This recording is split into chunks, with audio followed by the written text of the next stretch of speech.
mangga para wargi dongeng urang lajengkeun deui carios nyambung anu judulna nyaeta Padepokan Sebaraga. Ieu dongeng rekayasana Rayi Salira dina bagian ka-33. Dina akhir bagian ka-32 urang sami-sami ngabandungan tarungna nyaeta para mitra sadaya nu kasebat Akiwira nyaan hebatna tarungna Akiwira. Para mitra nepi ka bisa nganterkeun eta musuh-musuhna ku jalan nyaeta diiangkeun ku kakuatan angin. Kitu nya para wargi hebat ya sepuh ya. Sepuh nu kasipuh ku pangaweruh kapatri ku pangarti seueur luang sareng pangalaman aya paribasa para mitra sadaya legok tapakeun teng kade. Kitu dah. Mangga para mitra urang teraskeun ieu dongeng nu judulna nyaeta Padepokan Sebaraga. Sareng deui mugi-mugi atuh urang salamina aya dina kaayan ginanjar kawilujengan, salamina kenging panang tayungan ti Allah Subhanahu wa taala. Oge dina urusan basa Sunda macenah para mitra, sangkan urang cenah kenging titel jalmi anu cager bager bener tur pinter. Gitu para mitra. Cager bager bener tur pinter ieu titel dina basa Sunda. Mugi-mugi we urang sing janten jalmi nu cager bager bener tur pinter. Mangga urang teraskeun ieu dongeng judulna Padepokan Sebaraga rekayasana Rayi Salira dina bagian ka-33. Nyaan para wargi tetela geuning Akiwira teh ngarupakeun hiji sepuh asa urang jalma nu pinuh ku pangaweruh kapatri ku pangarti akedeup kabuktian bisa nalukeun basuntama nu kawentar sakti mandraguna sakti manggulang-mangguling. Sanggeus nu tiluan pada laleungit mah harita teh tuluy Akiwira santana jeung Haryani marulang ka saung tempat pamatuhanana. Nu satuluyna santana tuluy neuleuman ilmu pangaweruh nu aya di diri Akiwira.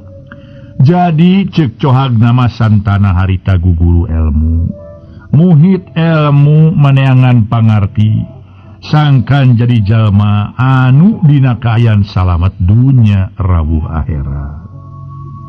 Ayeuna urang tinggalkeun kaayan santana nu keur ngulik ilmu panemu dunya anu ngerik ilmu panemu nyata para mitra keur ngulik ilmu panemu sangkan salamet di dunya jeung di akhirat maksud teh.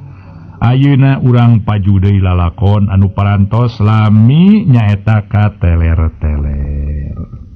Kocapkeun para wargi sadaya nu baris didongengkeun ayeuna nyaeta urang buka deui carios anu aya patula patalina sareng pramuda.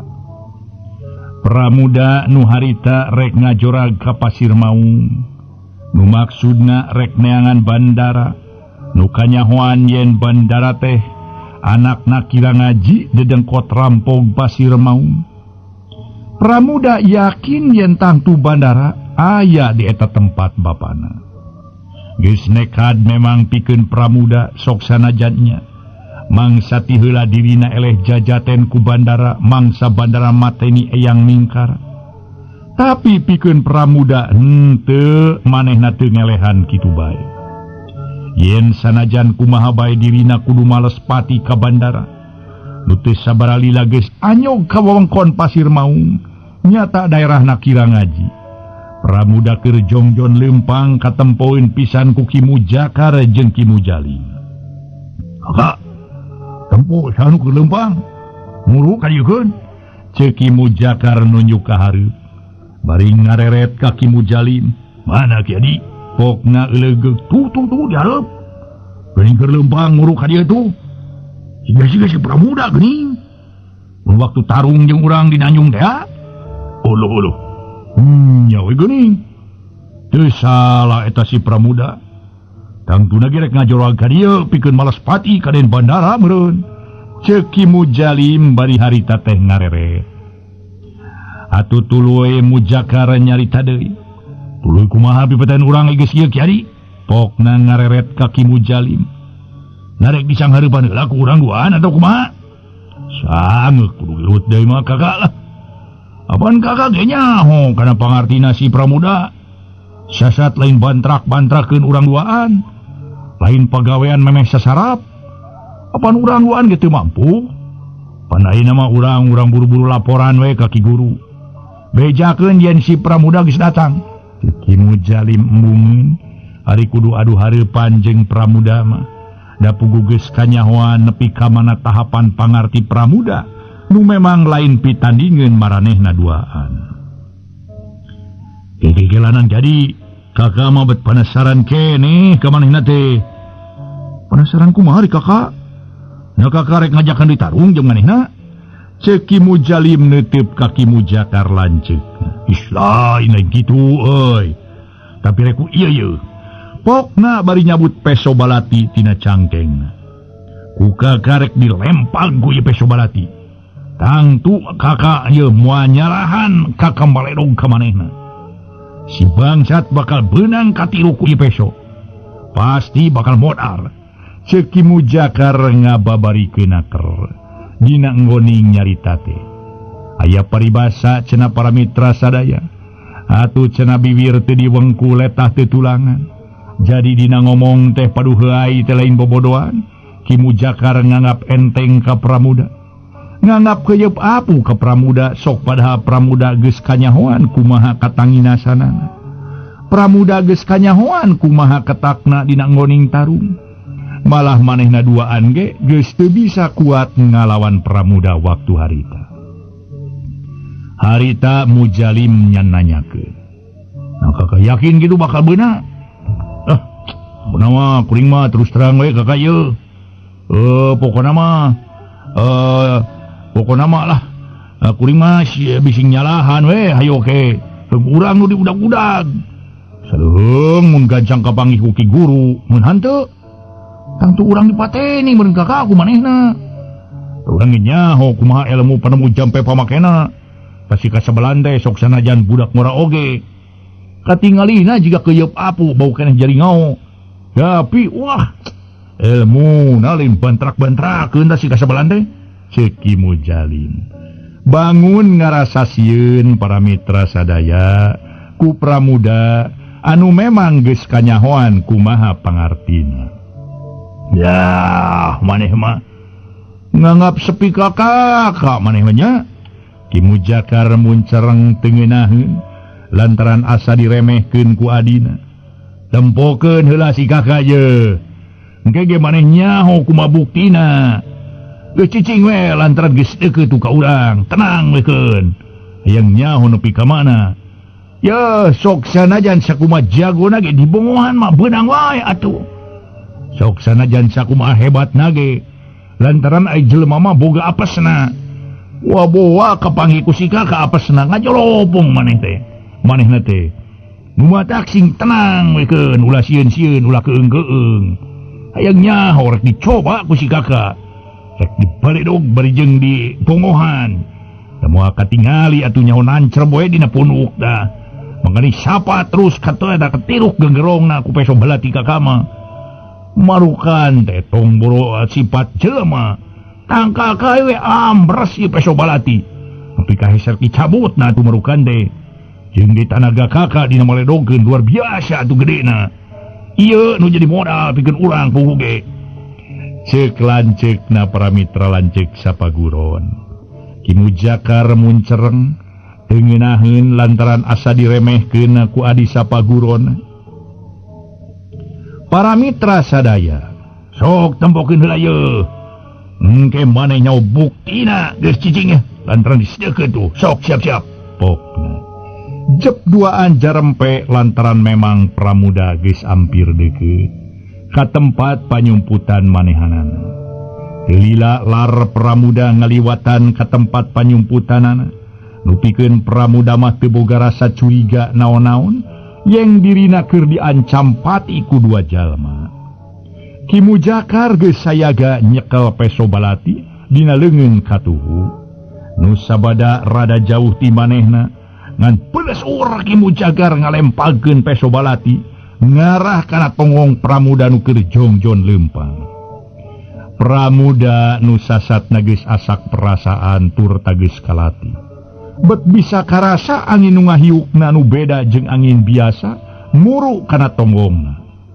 Rikat Pramuda malikeun awakna bari jeung dongko. Nu dina kacepetan luar biasa gerakanana peso balati teh geus beunang dicapit ku dua ramona. Ngaso heula para mitra anu mulia, hebat nanya para mitra ya Pramuda. Nepi ka bisa nyapit ge peso balati ku ramona atuh marukan teh. Hebat Pramuda, ngaso.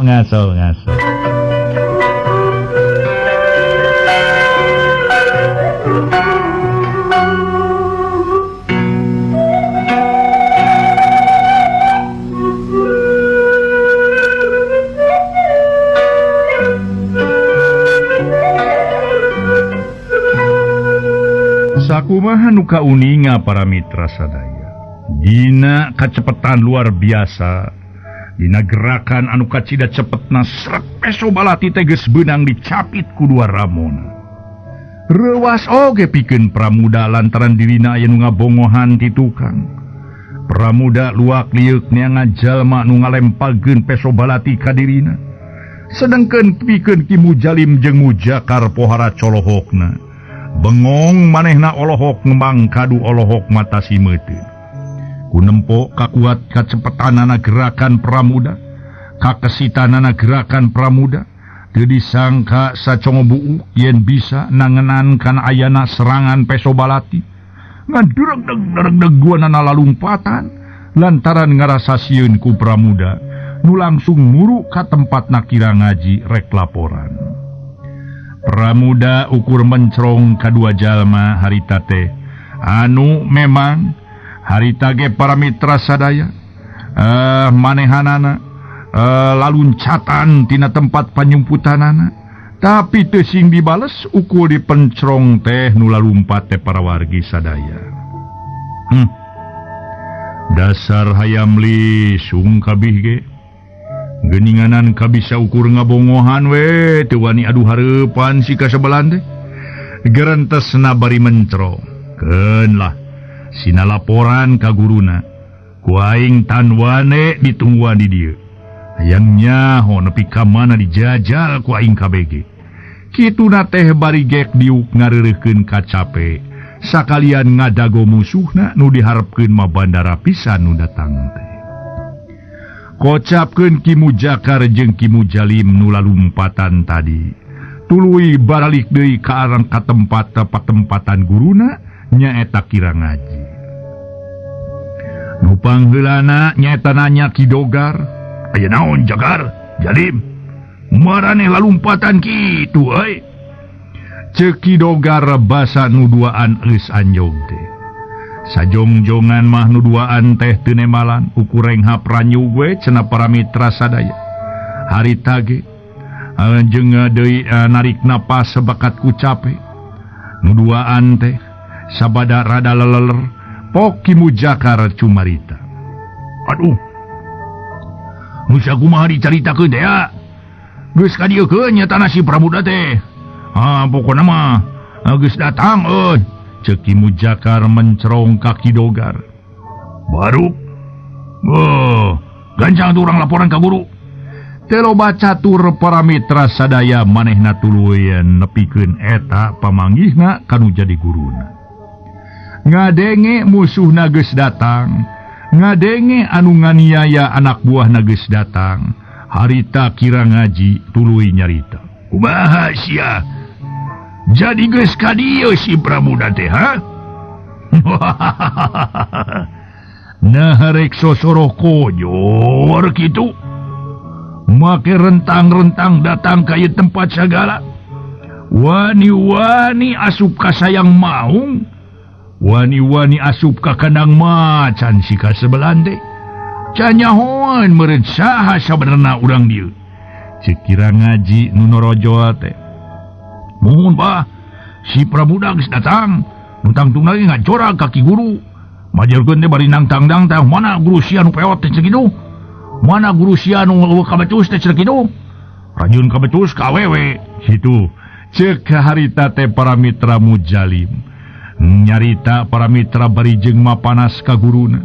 padahal mah pramuda teu ngomong kitu teu ngomong kieu atuh dibejakeun majarkeun cenah kira ngaji cenah peot atuh kabecus ngan ngalawan awewe jeung deui cenah kitu atuh puguh pikeun kira ngaji asa diduru para mitra sadaya ku ayana eta kecap-kecap asa disebit cenah para mitra sadaya atuh jeung deui asa direrab ku nafsu-nafsuna ngadenge kecap-kecap anak buahna majarkeun eta pramuda teh ngahina ka dirina. Kurang ajar sia. Nyaho si wawalak ngomong kitu. Ai sia kunaon lalumpatan ha? Lain sang harapan ku sia duaan. Bawa huluna ka hareupeun kaula. Ya, kalau lalumpatan sia. Teu warani sia ha? Dasar kabecus nganem sia memolor we. Barang hakan gawe teh. Barang hakan molor. Jadi kitu tak gawena ta. Jadi nina tarung eueuh kabecus. Kurang ajar sia. Sanes dewaan tu na basa sanes. Ningawan abdi teh kedah laporan ka guru. Na kedah kumaha saena kitu. Kawan tu luar biasa abdi teh terus terang lah. Nya tadi eresotenan da ieu mah. Manehna geus aya di tempat urang jadi urang nu leuwih kasempatan pikeun nana samanehna. Nah kitu nu ge Pak Guru. Nya pokona mah Bah Guru. Tahina kumaha ieu? Saena mah nuhunkeun pituduh ti guru sengkeun kumaha carana pikeun ngalawan ha. Muhun sim kuring ayeuna duaan kedah mayunan deui ka ditu kasih pramuda. Nah pramuda teh bade dipayunan ku Abah Guru. Lantaran ngahina bebeakan ka Abah Guru teh kitu no oge. Abdi mah sebal terus terang. Da jiga-jigana lamun si pramuda teu paeh ku Abah Guru. Wah, Bah Guru teh nyeri hate salalamina. Lantaran dihina beak harap tak ku si kasabelan teh. Cek Mujakar. Bisa pisan ngaduruk para mitra hate guruna, sangkan guruna nafsu cenah kitu di antarana. Ngaso heula para mitra, ngaso heula ngaso.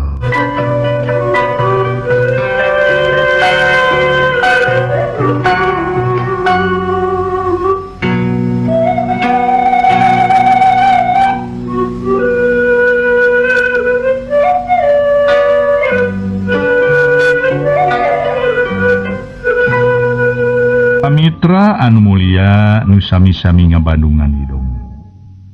Memang Ki Mujakar bisa pisan nyuluhanana para wargi. Nyuluh pancaran sangka nu jadi guruna kira ngaji ambek. Jeung deui manehna ge mung disebut teu wani mah. Najan nya sabenerna mah teu wani adu hareupan jeung pramuda. Nu sasat lain pitandingeun manehanana. Kira ngaji ngomong deui. Oh geus lah. Dewek ki apa sia mah? Kabecus. Kau bisa ngandang kur cicir. Di mana wangi tanding nu sakti. Ur mabur lamun tepung jeung nu tangguh. Geus ayeuna mah geura papa geuy ku sababar urang. Cangkalak si pramuda sarta bawa ka dieu. Sok dogar tewak euy si pramuda. Tucungah teuing sia make wani-wani.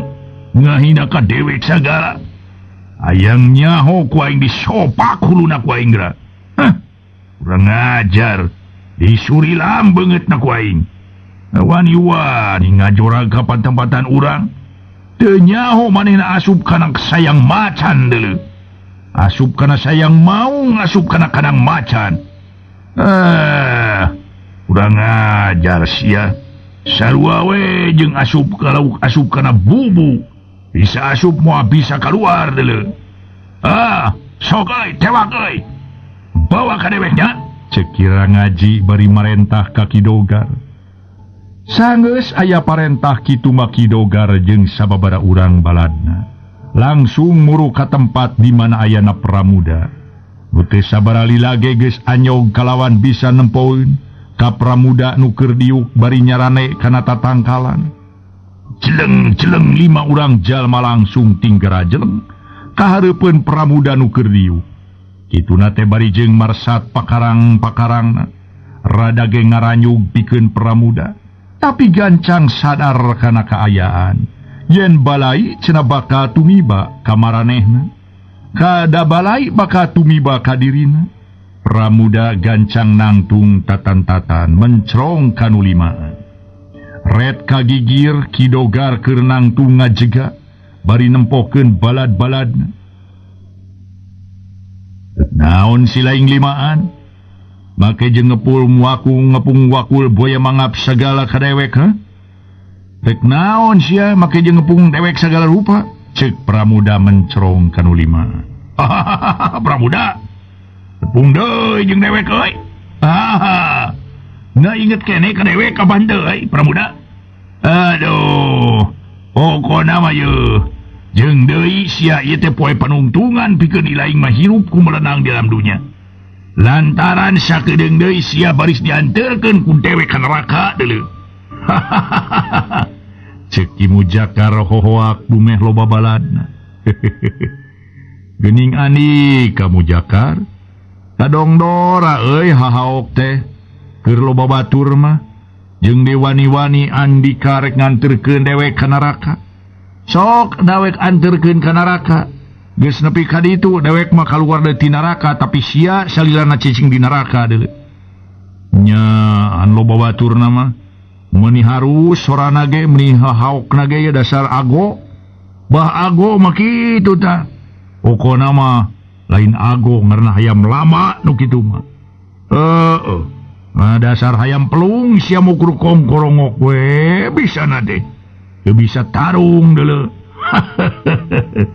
Rajin wani jero kanang sia cek Pramuda. Setan sia bangsa sia. Ngaina sia kaing. Podaran sia kuing Pramuda. Cek Kimu Jakar nafsu. Ngadenge caritaan Pramuda sarupa kitu. Ngan teu wani nyerang mada puguh gimir ku Pramuda. Puguh nyarita kitu sotenan pedah loba batur Kimu Jakar teh. Ulah malah dijajakan ngobrol atuh sia sok rubut ku sararea barina ge. Moanya saese teu bisa ditewak ku sararea. Sok tewak sararea. Cek Kidogar mere parentah. Sanggeus aya parentah kitu mah limaan manugesa samagreng ku pakarang. Kalawan harita babarengan nyerang Pramuda. Seak hiji bedog ngancam beheung Pramuda paramitra sadaya. Lep Pramuda dongko. Tapi nu seje nyusul tepus ngahanca cangkeng Pramuda. Jeleng Pramuda ngagajeleng ka tukang. Tapi tuluy disusul tepus ku nu seje. Dua bedog babarengan nyerang ngaraha kana dada jeung suku. Pramuda rikat ngagajeleng ka kenca. Bari jeung suku teu antepan nyelebar ngarah ka saurang musuh. Nu geus siap rek nyelebarkeun bedogna. Ngaso heula ngaso.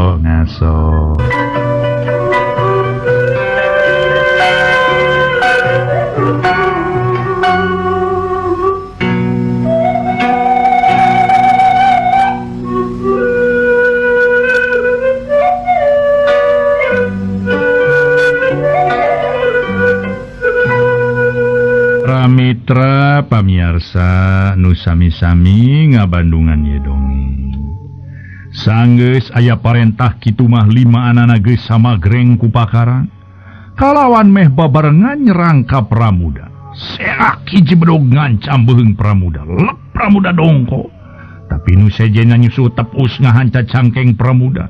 Jeleng Pramuda ngagajeleng ka tukang. Tuluy disusul ku nu sejen. Dua bedog meh babarengan nyerang ngarah kana dada jeung suku. Pramuda rikat ngagajeleng ka kenca bari jeung suku teu antepan. Nyelebar ngarah ka saurang musuh nu geus siap rek nyelebarkeun bedog. Jebet saurang kahanca dadana ku Pramuda. Kurowok nu kahanca dada teh ngagerok. Koloyong bru namru saharita kene. Jeleng Pramuda ngagajeleng deui lantaran hiji bedog ngancam ka jiwana. Harita ge plos dua serangan bisa disingkahan sakaligus. Seak Pramuda ngaheumbatkeun harita teh paramitra sadaya suku nu maksudna rek ngahanca dada saurang musuhna. Ngan hanya ka dipapag ku bedog. Pramuda ngarengkog bari narik deui sukuna. Da mung ari sukuna kudu diadu jeung seseukeut bedog mah. Seak cebet Pramuda najong leungeun saurang musuh nu keur nyekel bedog. Celeng bedogna ngaceleng jauhna keran. Juralit Pramuda ngajuralit nyingkahan serangan bari jeung muru bedog anu ngaceleng. Gancang dicekel ku leungeun katuhuna. seaktang dipakai naki serangan bedog tuluy dibalikin dipakai nyacar saurang musuh beres saurang musuh na kabenangan ku sabetan bedog pramuda koceak nu kabenangan teh ngoceak berebei keluar getih solontod koloyong bru namru bari gegerungan sedengkeun getih tuluy ngucur tina tapak bedog nempok saurang baladna kabenangan Kidogar pohara nafsuna serepet Kidogar langsung nyabut bedogna tuluy loncat harita keneh para mitra Kidogar loncat bari ngagorobok bari nyabetkeun bedog rek ngahancap Pramuda anu memang keur nongongan tapi Pramuda cukup rikat lep Pramuda dongkok bari jeung malikeun awak kalawan sukuna rikat ngael suku Kidogar solonton Kidogar nyolonton kalawan teu bisa disingkahan deui congo bedog ambles pisan kana tonggong saurang baladna